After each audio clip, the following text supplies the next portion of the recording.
Don José Ramírez Aguilar. Muy buenas tardes, pueblo costarricense, compañeras diputadas, compañeros diputados. Yo quisiera compartir algunos apuntes que hice en relación con el tema del narcotráfico a propósito de lo ocurrido en esta última semana con este tema. El tema del narcotráfico es sumamente complicado. Hace un año aproximadamente denunciaba yo en esta curul una situación que se estaba dando en una comunidad herediana donde se estaban dando pleitos entre pandillas, donde incluso en ese momento hubo 2 lamentables muertes producto de estos encontronazos de pandillas. Para entonces habíamos pedido al señor ministro de Seguridad un informe de las actuaciones que estaban realizando ellos a través de la policía y de la fuerza pública. Resulta que la directora de la fuerza pública lo que hizo fue mandarnos todo el expediente de las reuniones y capacitaciones a la comunidad sobre el programa de seguridad comunitaria que estaban desarrollando ahí mismo. El programa es de prevención y denuncia. Sin embargo, aunque es un programa aceptablemente bueno, lo que está sucediendo, al menos en la provincia de Heredia, es que en este caso el curso lo inician entre 80 y 100 personas, pero solo lo terminan 4 o 5 personas. Por lo menos, refiriéndome a las 2 comunidades que tienen relación con el tema, como lo es Barrial de Heredia y Lagunilla. Pero hoy escuchando un programa de radio, es la misma queja en Samaria, en Guararí, en Aurora y muchas comunidades heredianas que están sufriendo el flagelo de esta desgracia llamado narcotráfico. Pero también conversando con unos asesores, dice que fue una persona que creció en Pavas, en Lomas de Pavas, y que ahora vive en Heredia. Dice que la situación es similar, pero como es una comunidad tan grande, Pavas, mucho más grande e intensa que Guararí o Barrial, el problema se magnifica. Entonces, en aquella época, en Pavas, habían famosas peleas entre pandillas. Unos se llamaban los Diablos, otros los Polacos, que a la fecha han costado la vida de decenas de jóvenes en Pavas. Ahí el narcotráfico es terrible, es peligroso entrar para quienes no son de la zona, y hay asaltos todos los días. Estos señores, diputados y diputadas, es la situación nacional.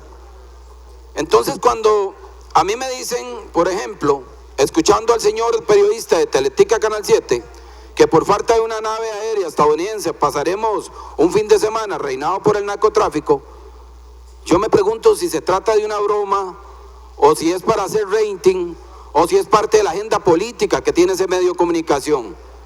Ese discurso puede ser cualquier cosa menos la realidad de Costa Rica. Yo al señor Ignacio Santos le diría que se vaya a dar una vueltita por Samaria, por Guararí, por Pavas, que queda muy cerca de Teletica, por cierto, para que vea que con naves gringas o sin naves gringas, el narcotráfico cada día está peor en todo el territorio nacional. Pero esto no lo digo yo solamente. Los vecinos, ni tampoco lo dicen solo los vecinos y vecinas de estas comunidades costarricenses. Resulta que estudiando un documento que se llama Estudio Anual sobre las políticas de drogas y opinión pública en América Latina, en este estudio se indica que hoy América Latina sabe y entiende la necesidad de reformar las políticas actuales. Los latinoamericanos hoy son más críticos que ayer, se muestran más informados, menos temerosos y con mayor capacidad de leer, más allá de simples campañas que por medio del miedo y la inseguridad intentan poner estados de control. Este estudio que menciono, que es el estudio anual sobre políticas de drogas y opinión pública en América Latina, realizó una muestra en Costa Rica con un rango de error del 3%,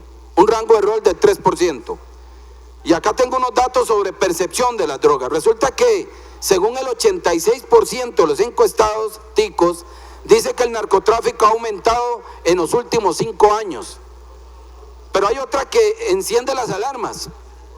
La pregunta era si ha aumentado la disponibilidad de la marihuana. Es decir, antes el que consumía marihuana tenía que hacer malabares para conseguirla, ir a un barrio o un barrio peligroso con gente peligrosa, pagar un alto precio, etcétera, todo para poder conseguir la marihuana. Pero resulta que el 85% dice que esa disponibilidad ha aumentado también. Exactamente lo mismo sucede con la cocaína. Pasó de ser una droga casi desconocida a ser una de las más utilizadas y más fáciles de conseguir. Y así lo piensa el 80% de los costarricenses encuestados.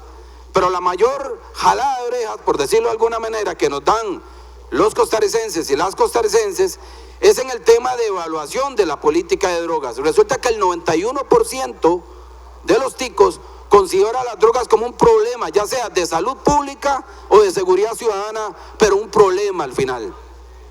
Por último, a la pregunta de si la intervención militar, y esta es importante, es o no efectiva como medida para reducir el narcotráfico, resulta que casi el 50% de los ticos considera que no es efectiva esa intervención militar. El 50%. Entonces, señores, yo les pregunto, ¿cómo es la cosa? ¿Cómo no va a ser efectivo este proceso? ¿Cómo va a ser efectivo este proceso de militarización o estos supuestos procesos que se dan si esto sigue en aumento, según lo dicen las comunidades flageladas, según lo dicen los datos que acabo de mencionar? Por eso, a mí me llamó mucho la atención la posición de algunos medios de comunicación que se rasgan las vestiduras porque no se da un permiso de estos periodistas que dicen ser abogados y de leyes, por lo visto, no saben nada. Igualmente me llamó la atención las manifestaciones de la Guardia Nacional de Guardacostas ayer en 7 días, donde participaba mi compañero Edgardo Araya. Me llamó la atención porque el señor de Guardacostas dijo ser el asesor legal de los guardacostas, pero asumió la misma posición del periodista de Canal 7. Una posición que desconoce absolutamente la constitucionalidad de este país y se manda con editoriales sin ni siquiera leer el acta de sesión del plenario de esa tarde para que se den cuenta que ni siquiera fue una cuestión del Frente Amplio. Si bien es cierto, aquí lo apelamos en defensa del mandato constitucional, lo cierto es que al final ni siquiera se discutió mucho. El compañero presidente, don Rafael Ortiz, se allanó diciendo que no pretendía que el directorio en ningún momento pasara por encima del ordenamiento jurídico, por lo menos así lo tiró o lo manifestó cuando se allanó. Eso pareciera que no lo entienden los señores de Teletica Canal 7 o el señor Guardacostas, que si de alguien fue culpa, en el caso del permiso de la nave militar, si hay culpables, fue o Aviación Civil o el propio directorio legislativo que no tramitaron el permiso como se debe. Hay culpables, alguien tiene que ser. En conclusión, el pueblo costarricense lo que le tiene que quedar muy claro al pueblo es que el Frente Amplio es un partido enemigo del narcotráfico. Tan es así que han sido otros partidos los que han sido intervenidos por recibir dinero del narco en campañas políticas, que hasta sus expresidentes lo han admitido. Pero bueno, el presidente actual de ese mismo partido tiene la desfachatez de hacer insinuaciones de este tipo contra nuestro partido. Es lamentable porque, con esto termino por lo menos esta primera parte, porque la realidad es que el narcotráfico no es más que la culpa de las políticas empobrecedoras que han destruido en las últimas décadas la dignidad del pueblo costarricense, obligando a miles de jóvenes costarricenses a meterse en las drogas por falta de educación, por falta de empleo, por problemas familiares ocasionados por la pobreza. En fin, directa o indirectamente el narco en Costa Rica es culpa de los gobiernos de turno que le han apostado a las políticas excluyentes ultracapitalistas que nunca quisieron entender que la economía no puede estar a la libre, porque lo que hace es crear desigualdad y la desigualdad crea pobreza y la pobreza, señores y señoras, es la madre del narcotráfico y la delincuencia. Entonces el problema del narco ha sido generado por los gobiernos corruptos y empobrecedores que hemos tenido hasta el día de hoy. Esa es la realidad, costarricenses.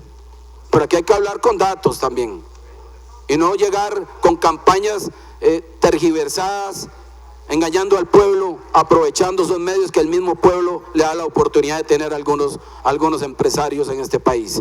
Quiero reservarme el tiempo, si es tan amable, señor presidente.